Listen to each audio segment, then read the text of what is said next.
Dieu vous bénisse. Alors, la première partie de notre méditation sur Luc 10, le verset 2 a révélé les problèmes de la moisson. Quand maintenant, dans cette partie, il convient d'envisager l'intérêt de la moisson.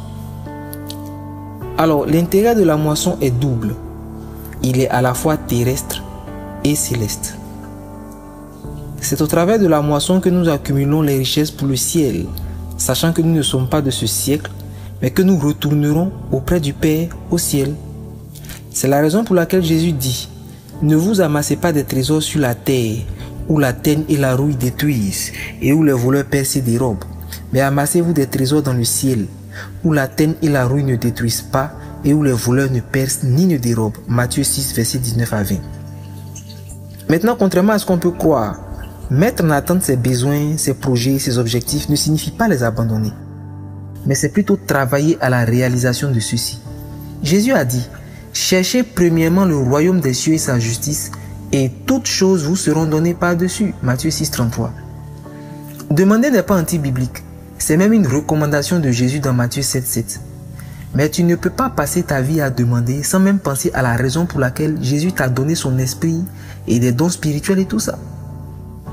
Dans Jean 15, Jésus parle des sarments qui portent et qui ne portent pas de fruits. Porter du fruit, c'est faire des nations des disciples. Et tu dois porter du fruit. Si tu cherches à demander, c'est parce que tu as des besoins. Cependant, ce que tu ignores, c'est que cette situation de besoin dans laquelle tu te trouves correspond à l'état de la mission, c'est-à-dire les conditions dans lesquelles Jésus a envoyé les disciples. Luc 10, versets 3 à 10. Et dans ce texte, quand il a dit partez, il leur a aussi dit ne portez ni sac ni bourse. La situation de manque que tu vis aujourd'hui ne signifie pas que tu dois demander plus ou que tu dois faire plus d'efforts ou élaborer plus de stratégies, non. Mais si tu es dans le manque, c'est parce que Jésus a dit va et que tu es en position de départ. En conséquence, ta provision se trouve logiquement dans la moisson comme l'atteste Luc 22, 35. Jésus demande aux disciples: quand je vous ai envoyé sans sac ni bourse, avez-vous manqué de quelque chose? Il répondit: de rien. Tu vois, s'investir dans la moisson n'est pas une source de pauvreté, mais plutôt une source de richesse absolue. Alors, que le Saint-Esprit change ton regard sur la moisson et te fasse comprendre l'urgence de la situation. Qu'il te fasse expérimenter la bénédiction et la provision qui s'y attachent. Pour évangéliser, c'est facile.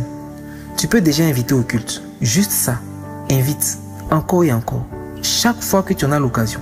Et laisse le Saint-Esprit qui a déjà commencé à faire le travail lui terminer. Que Dieu te bénisse.